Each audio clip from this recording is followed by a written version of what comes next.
আজিৰ এই ভিডিঅ'ত আমি ওৱান ৱৰ্ড ছাবষ্টিটিউশ্যনৰ ছেকেণ্ড পাৰ্টটো ডিছকাছ কৰিম। ইয়াৰ আগৰ পাৰ্ট 1ত আমি অলৰেডি 20টা ৱৰ্ড ডিছকাছ কৰিছিলোঁ।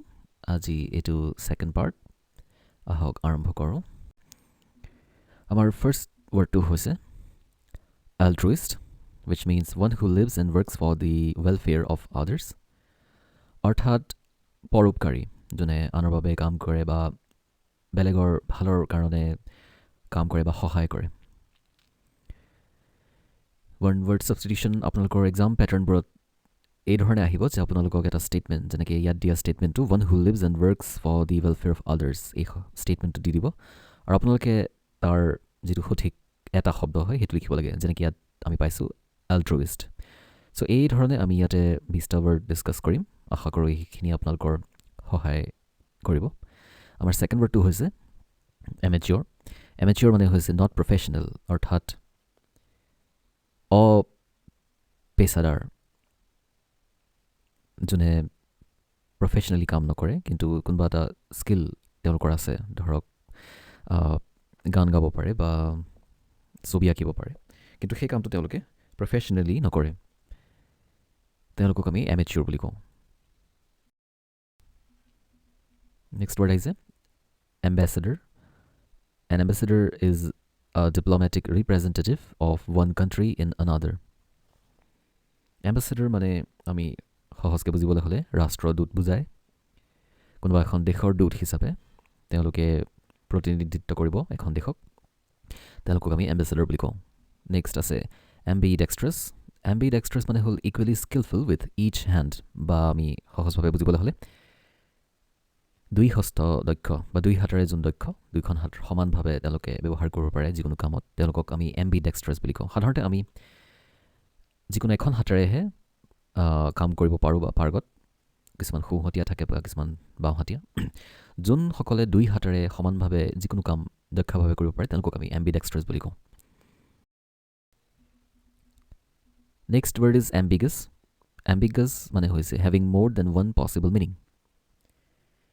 ambiguous মানে সহজভাৱে বুজিবলৈ হ'লে আমি অস্পষ্ট বুজিম। ধৰক কোনোবা এটা শব্দ বা কিবা এটা বিচাৰ বা কিবা এটা প্ৰবাদ যোনটোৰ অৰ্থ সদায় এটা নহয়ে এটাতকৈ বেছি যদি থাকে আৰু স্পষ্টভাৱে কোনটো অৰ্থ বুজাইছে সেইটো যদি আমাৰ বুজাত অসুবিধা হয়, তেনেহ'লে আমি সেই বিশেষ এলিমেণ্টটোক আমি ambiguous বুলি ক'ম, অস্পষ্ট। amnesia. amnesia মানে partial or total loss of memory, অৰ্থাৎ স্মৃতিভ্ৰম, যিটো এটা বয়সত প্ৰায় হোৱা দেখা যায়। আমি ডিমেনচিয়া চিনি পাওঁ, ঠিক তেনেকৈ amnesiaও এটা দুৰাৰোগ্য য'ত আমাৰ স্মৃতিশক্তি হ্ৰাস হয়। amnesty, a general pardon of political offenders. amnesty মানে সাধাৰণতে আমি ক্ষমা কৰাই বুজোঁ, কিন্তু এই ক্ষমা কোনোবা ৰাজনৈতিক বিষয় বস্তুত হ'ব পাৰে। কোনোবা দেশৰ মাজত হোৱা যুদ্ধ বা এনেধৰণৰ কিছুমান ৰাজনৈতিক বিষয়ত যদি আমি দেখা পাওঁ যে অফিচিয়েলি পাৰ্ডন কৰা হৈছে বা ফৰ্মেলি ফৰগিভ কৰা হৈছে, ক্ষমা কৰা হৈছে, তেনেহ'লে আমি সেইটোক অফিচিয়েল ৱৰ্ড বা পলিটিকেল টাৰ্মছত amnesty বুলি কওঁ। amnesty মানে সাধাৰণভাৱে আমি ক্ষমা বুলি বুজিব পাৰোঁ। Next word is amphibian. amphibian আমি স্কুলতো পাই আহিছিলোঁ, animals which live both on land and in water. amphibian মানে আমি হয় উভচৰ প্ৰাণী বুলি আমি পাই আহিছোঁ। Next word is amphitheater. amphitheater is a designated section of seats in any part of a theater. amphitheater সাধাৰণতে আমি যোনখিনি বহিব পৰা ঠাই বা বহিবলৈ দিয়া যিডোখৰ ঠাই, সেইখিনি আমি amphitheater বুলি কওঁ। বিশেষকৈ এখন থিয়েটাৰত মঞ্চৰ সন্মুখত যি বহাৰ ব্যৱস্থা কৰা হয় সেয়া amphitheater। কিন্তু amphitheater আচলতে এটা গ্ৰীক ৱৰ্ড বা গ্ৰীক আৰ্কিঅলজিকেল বা আৰ্কিটেকচাৰেল এটা টাৰ্ম হয়, য'ত আমি দেখা পাওঁ এখন গোলকীয় মঞ্চৰ ব্যৱস্থা কৰিছিলে আৰু সেই গোলকীয় মঞ্চৰ চাৰিওদিশে গোলকীয়ভাৱে বা ঘূৰণীয়াভাৱে বহাৰ ব্যৱস্থা কৰা হৈছিলে। তো সেই ধৰণৰ থিয়েটাৰক আমি যি মঞ্চ বা ষ্টেজ বা অডিটৰিয়াম প্ৰেক্ষাগৃহ, তাক আমি amphitheater বুলি কওঁ। Next is analgesia. Analgesia is the loss of ability to feel pain while still conscious. অৰ্থাৎ যদি আমি বিষ বা ক'ৰবাত দুখ পালে যদি বিষৰ অনুভৱ কৰিব নোৱাৰা হওঁ তেনেহ'লে সেই কণ্ডিশ্যনটোক এনালজেচিয়া বুলি কোৱা হয় সাধাৰণতে আমি যিখিনি পেইন কিলাৰ্ছ পাওঁ যিখিনি খাওঁ সেৱন কৰোঁ ডক্টৰে দিয়া সেইখিনি আমি প্ৰায় দেখা পাওঁ যে এটা ৱৰ্ড লিখা থাকে এনালজেচিক ইয়াৰ অৰ্থই হৈছে যে আমাৰ কোনোবা দুখৰ ঠাইত যদি দুখ পাইছোঁ তেনেহ'লে সেই দুখ পাব পৰা দুখ অনুভৱ কৰিব পৰা যিটো ক্ষমতা সেই ক্ষমতাটোক হ্ৰাস কৰি দিয়া হয় তো সেই কণ্ডিশ্যনটো হ'ল এনালজেচিয়া বা বিষৰ অনুভৱ নোহোৱা হোৱা next word is anarchist. Anarchist is one who wishes to destroy all established governments, law and order. Anarchist মানে হ'ল নৈৰাজ্যবাদী যোনে চৰকাৰৰ ব্যৱস্থাক ধ্বংস কৰিব বিচাৰে আৰু এটা শব্দ আছে এনাৰ্কি এইটো হ'ল the absence of government in a country অৰ্থাৎ এখন দেশত চৰকাৰৰ ব্যৱস্থাৰ নোহোৱা কৰা absence যদি হয় চৰকাৰী ব্যৱস্থা বা চৰকাৰৰ ব্যৱস্থা যদি নোহোৱা কৰি দিয়া হয় তেতিয়াহে আমি সেই কণ্ডিশ্যনটোক এনাৰ্কি বুলি ক'ম অসমীয়াত সাধাৰণভাৱে বুজিবলৈ হ'লে নৈৰাজ্যবাদ বা অৰাজকতা বুজোঁ এনাৰ্কি নেক্সট ৱৰ্ড হৈছে anecdote. Anecdote মানে হ'ল short amusing story about some real person or event. Anarchy মানে ক্ষমা কৰিব anecdote মানে উপাখ্যান এটা সৰু চমু এটা যদি কাহানী বা সাধু আমি যদি ক'ৰবাত পাওঁ সেইটো anecdote বুলি কোৱা হয় next word is anniversary. It's yearly return of the date of an event. বাৰ্ষিক বুলি আমি বুজিব পাৰোঁ anniversary যেনেকৈ বিবাহ বাৰ্ষিকী বা জন্মবাৰ্ষিকী এটাকে বছৰকৰ মূৰত অহা এটা ক্ষণ বা যিকোনো এটা দিন যিটো প্ৰত্যেক বছৰে আহি থাকে বাৰ্ষিক বুলি আমি অসমীয়াত বুজোঁ এনিভাৰ্চাৰী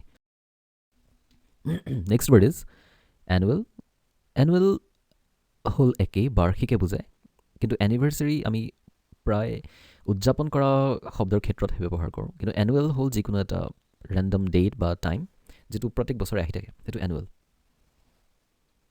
এটাকে এনিভাৰ্চাৰী মানে বাৰ্ষিকী বুজিম আৰু এনুৱেল মানে বাৰ্ষিক বুজিম নেক্সট ইজ এনোমেলি এনোমেলি হৈছে deviation or departure from common rule or standard or what is normal সাধাৰণতে হৈ থকা কিবা এটা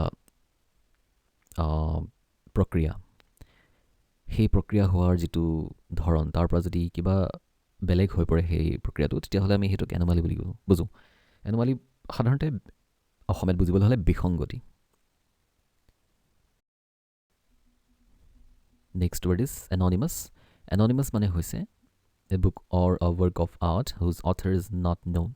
অৰ্থাৎ কোনোবা শিল্পী বা কোনোবা এজন সৃষ্টিকৰ্তাই যদি কিবা সৃষ্টিকৰ্ম কৰে বা কিবা সৃষ্টি কৰে সেই তেখেতৰ যদি নাম আমি নাজানো তেওঁ যদি অজ্ঞাত থাকে তেতিয়াহ'লে সেই সৃষ্টিকৰ্মৰ সৃষ্টিকৰ্তাজনক আমি anonymous বুলি ক'ম anonymous মানে বেনামী বা অজ্ঞাত Next word is antagonist. Antagonist হৈছে one that opposes other. অৰ্থাৎ বিৰোধীক আমি এণ্টাগনিষ্ট বুলি কওঁ ইয়াৰ অপজিট ৱৰ্ডটো হৈছে প্ৰটাগনিষ্ট এণ্টাগনিষ্ট আৰু প্ৰটাগনিষ্ট একচুৱেলি লিটাৰেচাৰৰ ব্যৱহাৰ হোৱা বস্তু বা শব্দ আমি যিটো একেবাৰে সাধাৰণ ভাষাত কোনোবা এখন চিনেমাৰ হিৰো বুলি যিটো কওঁ বা ভিলেইন বুলি কওঁ এটাকে হিৰো হ'ব প্ৰটাগনিষ্ট আৰু এণ্টাগনিষ্ট হ'ব ভিলেইন এইকেইটা একেবাৰে লিটাৰেৰী টাৰ্ম হয় next is antidote Antidote is a medicine to cure the effect of poison. হয় antidote মানে হৈছে প্ৰতিষেধক সাধাৰণতে বিষ মানে পয়জন কাৰোবাৰ শৰীৰত যদি সোমাই পৰে বা সাপে খুটিলে যদি কিবা কাৰণত পয়জনটো গোটেই দেহত বিয়পি পৰে তেতিয়াহ'লে সাধাৰণতে মেডিকেলি দেখা পোৱা যায় এণ্টিডট দিয়া হয় বা আমি আৰু এটা ৱৰ্ড জানো এণ্টিভেনম বুলি এণ্টিভেনমটো ব্যৱহাৰ কৰা হয় বিশেষকৈ সাপে খুটাৰ ক্ষেত্ৰত কিন্তু এণ্টিডট সাপ নহ'লেও বিভিন্ন বেলেগ ধৰণৰ পয়জনৰ এফেক্টটো কাটিবলৈ ব্যৱহাৰ কৰা হয় antidote so' basically it's a medicine to cure the effect of poison প্ৰতিষেধক আমাৰ লাষ্ট ৱৰ্ড ইজ এফেচিয়া হ'ল loss of ability to understand speech এইটো এটা ডিছঅৰ্ডাৰ সাধাৰণতে দেখা পোৱা যায় সৰু ল'ৰা ছোৱালীৰ ক্ষেত্ৰত তেওঁলোকৰ পঢ়াৰ শুনা ক্ষেত্ৰত যদি কিবা অসুবিধা পায় এইটো এটা ফেক্টৰ হয় এফেচিয়া য'ত তেওঁলোকে ভাষ্য বুজাত অসুবিধা পায় এইটো এটা মেণ্টেল ডিছঅৰ্ডাৰ বিৰাট কমন হয় একচুৱেলি মেণ্টেল ডিছঅৰ্ডাৰ বুলি ক'লেও ভুল হ'ব এইটো এটা বিৰাট কমন এটা কণ্ডিশ্যন প্ৰায় সৰু ল'ৰা ছোৱালীৰ থাকেই, যিটো এটা বয়সৰ পিছত